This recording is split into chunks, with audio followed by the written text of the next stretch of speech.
Welcome back to सुबह की सोच। अब हम बात करेंगे पालतू जानवरों की और उनकी देखभाल के हवाले से। वैसे आपसे मैं पूछना चाहता हूँ कि आपके पास कौन कौन से पालतू जानवर हैं?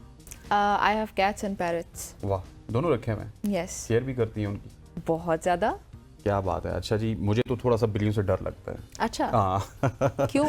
बस वो एक नेचर होती है ना, बचपन में डराया जाता है वो I हर love चीज़ से। birds and animals, तो मुझे तो किसी से वैसे डर नहीं लगता। जो ये रिश्ता है ना जानवरों का इंसानों के साथ, ये बहुत ही पुराना है। अच्छा। और अगर इस रिश्ते की बात करें तो मैं इस रिश्ते पे कोई आपको उस तरह से तमहीद नहीं बांधूंगा, लेकिन हज़रत नूह अलैहिस्सलाम की कश्ती का वाक़या तो सबको याद है कि हज़रत नूह अलैहिस्सलाम की कश्ती में सबसे पहले जो हैवान दाखिल हुआ था उसको चूंटी कहते हैं, और सबसे आखिर में गधे को उन्होंने दाखिल किया था। और गधे में उन्होंने बाद में उससे ये भी इस्तफसार किया था कि अगर तुम्हारे साथ इब्लीस यानी शैतान भी है तब भी तुम दाखिल हो जाओ। और अभी जो दुनिया में जितने भी आपको जानवर नज़र आते हैं ये बेसिकली इनका सर्वाइवल हज़रत नूह अलैहिस्सलाम की कश्ती से हुआ था। और ये वही जानवर हैं जो हज़रत नूह अलैहिस्सलाम की कश्ती में बैठे थे और आज इस पूरी दुनिया में वो राज कर रहे हैं। बेशक ऐसे ही अल्लाह ताला की कोई सी भी मखलूक हो, हस्तैन कोई भी जानवर हो, उस पर रहम करना हम सब पे फ़र्ज़ होता है। हमारा दीन ख़ास तौर पे हमें इसकी तलकीन करता है और ये बहुत खूबसूरत होता है। मतलब मैं अक्सर नोट करती हूँ कि कोई लिटरली आप किसी रेस्टोरेंट में भी बैठे होते हैं, अगर आपके पास कोई बिल्ली आती है, you feel attached to them. वो एक सेकंड के अंदर अगर आप उनसे थोड़ी देर के लिए प्यार करेंगे, वो आके आपकी गोद में बैठ जाएंगे, आपसे प्यार करेंगे। तो ये प्यार करना हम सब पे फ़र्ज़ होता है और हम लोगों को ये बेज़ुबान जानवरों पे हमेशा तवज्जो देनी चाहिए। उनके बहुत हुकूक होते हैं, हमें उन हुकूक को ज़रूर पूरा करना चाहिए। और ख़ास तौर पे अभी तो आजकल मौसम बदल रहा है, तो आप लोग बाहर निकले, अगर आपको कहीं पे कोई स्ट्रे कैट, डॉग, कोई भी जानवर दिखाई देता है, प्लीज़ उनका ख्याल रखा करें। वो बीमार हो सकते हैं इस ठंड में। फिर उसके अलावा अगर आपने पालतू कोई जानवर है आपके घर पे, तो उनका ख्याल रखना बहुत ज़रूरी है, जानवर हो या परिंदा, सबका ही। तो इस पर बात करने के लिए हमें ज्वाइन कर रहे हैं जी, कौन हमारे साथ मौजूद हैं डॉक्टर अली, जो कि वेटनरी डॉक्टर हैं। डॉक्टर साहब, आपको खुशामदीद कहते हैं। Thank you so much for joining us. अच्छा डॉक्टर साहब, अगर पहला सवाल मैं आपको पूछना चाहूँ तो ये है कि पालतू जानवर आपने भी रखे होंगे, निमरा ने भी रखे, आपकी तो फील्ड है, इनकी केयर के लिए हम उस तरह से फ़िक्रमंद नहीं होते। इनकी केयर किस तरह से करनी चाहिए और कितनी ज़रूरी है इनकी केयर करना? जिस तरह हर इंसान और जानवर, क्योंकि ये सारे लिविंग बीइंग्स हैं, तो इनकी कुछ एसेंशियल रिक्वायरमेंट होती हैं। जिस तरह आपके लिए खुराक, पानी, शेल्टर, सब चीज़ें इंपॉर्टेंट हैं, एज़ इट इज़ एनिमल्स के लिए भी ये सारी चीज़ें इंपॉर्टेंट हैं। तो आपको देखना चाहिए कि आप क्या एक एनिमल के साथ इंसाफ कर पा रहे हैं, कि जिस तरह आप डिज़र्व करते हैं हर चीज़ को, उसी तरह एनिमल भी एक जानदार है जो कि डिज़र्व करते हैं क्वालिटी ऑफ लाइफ को। जी बेशक। जी अच्छा, सही हो गया। और लेकिन अभी जैसे मैंने बात की थी कि सर्दियाँ आ रही हैं और फिर बाहर अक्सर जानवर जो होता है वो बीमार हो सकते हैं, कोई मसले मसाइल उनको हो सकते हैं। तो इस मौसम के दौरान हम लोग मतलब अपनी आसानी के साथ क्या कर सकते हैं एटलीस्ट उनके लिए? जो तो पालतू जानवर हैं जो घरों में रखे गए हैं, जो पेट्स हैं लोगों के, उनको तो चाहिए कि वो अपने पेट्स को कन्फाइंड रखें घर के अंदर। अच्छा। इंडोर रखें ज़्यादा, और उनकी हाइजीन का ख्याल रखें। और जब इंडोर किया जाता है किसी पेट को तो वो मेंटल स्ट्रेस में भी जाता है, क्योंकि it's something different, they are not independent now more. अच्छा। तो उनके साथ अटैचमेंट शो करें। उनको आप क्लोथिंग भी कर सकते हैं, उनकी आप पेट्स के क्लॉथ्स लेके उनको वियर करवा सकते हैं। और सेकंड थिंग, जिनके तो कोट डेंस हैं उनको ज़रूरत नहीं है, लेकिन जिनके कोट लाइट हैं उनके लिए लाजमी आप क्लॉथिंग करें। अच्छा, ठीक है। और उनकी हेल्थ स्टेटस को भी मॉनिटर करते रहें साथ साथ। अच्छा डॉक्टर साहब, मैं तो इस तरह से एनिमल लवर नहीं हूँ, लेकिन मुझे ये बताइएगा कि क्या ख़ास टिप्स होती हैं आपके पास? चाहे जिस तरह निमरा के पास कैट्स हैं, पैरट्स हैं, आपके पास भी बहुत सारे जानवर होंगे, तो वो किस तरह से आप ये जज कर सकते हैं कि उनको किसी चीज़ की ज़रूरत है? इस वक्त वो खाना खाएंगे, इस वक्त उनको सर्दी लग रही है, इस वक्त वो बीमार हैं जी, अगर आप डॉक्टर नहीं हैं तो? हाँ। एक तो आपको देखना चाहिए कि आप अपने पेट की एक्टिविटी को मॉनिटर करें। If your pet is lazy, वो कोनों में जाएगा और जाके एक ऐसी जगह ढूंढेगा जो उसको हीट प्रोवाइड करे, तो इट्स मीन कि उसका टेम्परेचर लो है और वो खाना भी छोड़ देगा। पेट का सबसे बड़ा साइन ये होता है कि जब वो डिप्रेशन में हो या वो किसी बीमारी से गुजर रहे हों, ईज़िली वो खाना नहीं छोड़ते। तो सबसे पहला साइन ये होता है कि वो खाना छोड़ देते हैं।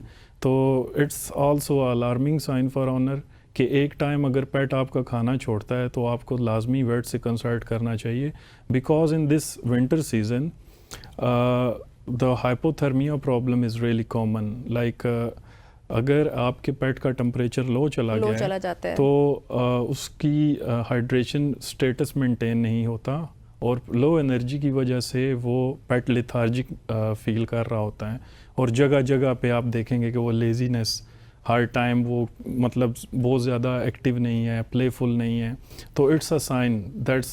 देखिए फिर उस हाइपोथर्मिया को डील करने के लिए आपने बताया कि उनको कन्फाइंड रखना है, यूजुअली घर के अंदर रखने की कोशिश करें, लेकिन उसका hypothermia is something condition different. ये मैंने आपको सर्दी से निपटने के लिए बताया था, लेकिन हाइपोथर्मिया एक ऐसी कंडीशन है जिसमें बॉडी टेम्परेचर डाउन चला गया। बॉडी टेम्परेचर डाउन चला गया तो फर्स्ट ऑफ ऑल तो आपने उसको हीट प्रोवाइड करनी है। तो वो अंदर रह के, फॉर एग्जांपल मैं बात करें, हीटर ऑन कर सकते हैं, कोई हीट सोर्स उसको दे के उसकी बॉडी का टेम्परेचर मेंटेन करें, and then consult with the veterinarian, क्योंकि hypothermia is not you know it's not cold नहीं है। मैं समझ गई, मुझे पता है बॉडी टेम्परेचर डाउन हो रहा है। मेरे कहने का मतलब ये था कि एक तो चले बॉडी की कंडीशन साथ चली रही है, अब उसको अवॉइड करने के लिए एक्सटर्नल फैक्टर्स भी तो मैटर करता है, एनवायरनमेंट मैटर करता है। उसके लिए आप उसको जब कन्फाइन कर रहे हैं तो वो स्ट्रेस कॉज कर रहा है उसके लिए, क्योंकि जानवर जाहिर है वो घूमना फिरना चाहता है, वो प्लेफुल रहना चाहता है। तो फिर उसको डील करने के लिए आप सिर्फ अटैचमेंट शो करेंगे तो वो नॉर्मल हो जाएगा जानवर? जी जी बिल्कुल।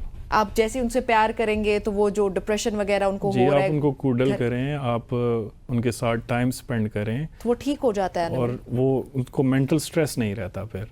ठीक है। और खाने पीने में क्या फिर? खाने पीने में ये है कि आप उसको हाई प्रोटीन डाइट दें, क्योंकि सर्दियों में ज़्यादा जो है रिक्वायरमेंट होती है एनर्जी की as compare to normal summers. So उनको आप हाई प्रोटीन डाइट दें, ओमेगा फैटी एसिड्स यूज़ कर सकते हैं, इसके अलावा विटामिन साथ एडिशनल यूज़ कर सकते हैं जो कि एसेंशियल्स अमाइनो एसिड्स पर कंसिस्ट होते हैं, तो वो बहुत ज़्यादा हेल्प कर सकते हैं उनकी इस कंडीशन से निपटने के लिए। अच्छा अली, ये बड़ा अनफॉर्चुनेट है कि हमारे माशरे की अगर बात कीजिए तो इस माशरे में हमने जितने भी जानवर रखे हुए, आपको तो ज़्यादा इल्म होगा, हमें ये पता ही नहीं होता कि इनकी प्रॉपर डाइट क्या है। जिस तरह अभी आपने हाई प्रोटीन डाइट की बात की, मतलब किसी ने मुर्गियाँ रखी हैं तो बस उसको बाजरा ही देते रहेंगे, थोड़ा सा पानी देते रहेंगे, हल्की फुल्की रोटी गीली करके दे दी। तो ये डाइट का किस तरह से अंदाज़ा लगा सकते हैं? क्या गूगल में जाके वो कर सकते हैं या फिर किसी वेटनरी डॉक्टर से अली हमारे साथ है ना असदन बताने के लिए, वैसे तो इसी वजह से पूछ रहा हूँ। बताएं फिर।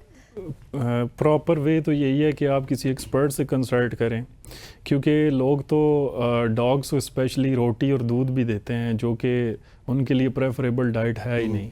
Basically protein basically the part of their diet. So हमें ये कोशिश करनी चाहिए कि जो हमारे ख़ास तौर पे जो घर के अंदर हम बिल्लियाँ और कुत्ते रखते हैं उनको हमने प्रोटीन के सोर्स प्रोवाइड करते हैं। फॉर एग्जांपल लीन मीट है, चिकन है, एग्स हैं, फिश मीट, हड्डियाँ देते हैं हम, अच्छा, बिरयानी, वो स्टमक डिस्टर्ब नहीं होता है? अगर आप बहुत तो खैर नहीं, लेकिन अगर हाई प्रोटीन डाइट आप उसको देते हैं, एकदम से स्विच करने से कोई प्रॉब्लम तो नहीं होता डाइजेस्टिव? ये ग्रेजुअली करना चाहिए। फॉर एग्जांपल आप एक कैट को एक डाइट पे वो यूज टू हुई हुई है, तो आप सडनली चेंज करेंगे, एक बोल हटाया दूसरा रख दिया, तो it can cause stomach disturbance. But अगर आप ग्रेजुअली करेंगे, लाइक आप विद सम रेशियोज, आपने एग दे दिया, लाइक आप जो पहले उसको फीड करवा रही हैं उसी के अंदर न्यू फीड ऐड कर दें लिटिल बिट, फिर आहिस्ता आहिस्ता उसकी रेशो नई वाली की बढ़ाते जाएं और ओल्ड वाली की कम करते करते सारा फूड रिप्लेस कर सकते हैं। यूजुअली अली हमने ये देखा है कि लोगों ने घर पे अगर 2 ही जानवर रखे होते हैं, या तो कैट्स ज्यादा होती हैं तो या तो डॉग्स होते हैं, तो उनसे मुतालिक ही पूछ लेते हैं। भी होती हैं। हाँ, नहीं, मुर्गियाँ भी हंसते हैं, इनके पास मुर्गियाँ भी हैं। अच्छा, मुर्गी बहुत खूबसूरत और क्यूट जानवर है तो मुर्गी के लिए भी पूछ लेते हैं, चले। लेकिन कैट्स और डॉग्स, अब वो कैट फूड आपको मिल रहा होता है पैकेज, डॉग फूड आपको मिल रहा होता है पैकेज, तो फिर उसके साथ हल्का फुल्का आप स्विच कर सकते हो, या फिर कैट फूड ही सर्दियों के लिए भी ठीक है, या डॉग फूड ही? Cat food basically research product है ना, तो मतलब उसमें भी जो इनका इंग्रेडिएंट्स यूज होते हैं वो भी प्रोटीन बेस्ड होते हैं और वो भी ऑर्गेनिक होते हैं। तो मतलब आप सिर्फ वो दे रहे हैं तो भी ठीक है?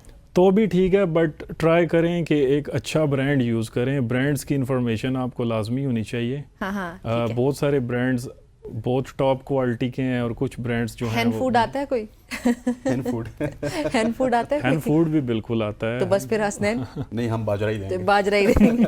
असल ये बताइएगा कि अगर सर्दियों की बात कीजिए, सर्दियों में आम रूटीन पे अगर ह्यूमन बींग्स की बात की जाए तो उनको भी इन्फेक्शन होता है, जुकाम होता है, नज़ला होता है, वायरल फैलता है।